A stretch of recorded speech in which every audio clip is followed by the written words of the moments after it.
IFM News Live Report.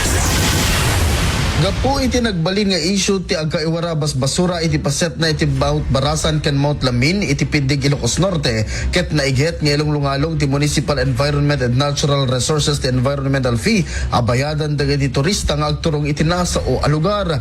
Kuna ni Miss Alma Jezreel Taligan menro iti nasa nga ili ket indanundan ti sanggunyang payan iti lungalong da amaadaan ti environmental fee imbadad na anapintas na ito itap na idikasta ket anatinayon a pondo apag gadang ti pagdalos wenno pangtandan kadagiti agbantay ken agdalos iti lugar. Segun ken kuana ket daytoy ti maysa kadagiti akdang da malaksid iti clean up drive tapno matagiben ken maplastar ti kabantayan na paset iti ili ti Pindig Ilocos Norte. Actually nagki-coordinate kami kini DNR tapno i-temporary close daytoy Lamin tapno aganda kami iti clean up drives, ag-install kami iti garbage bin, signages, dagay don'ts nga dapat nga han nga aramiden, karkaro ti agi sigarilyo, basura, dagijay sir.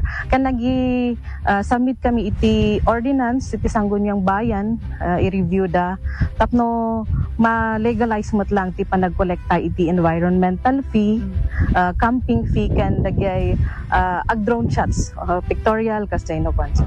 So currently mo matipid ang campaign? Yes sir.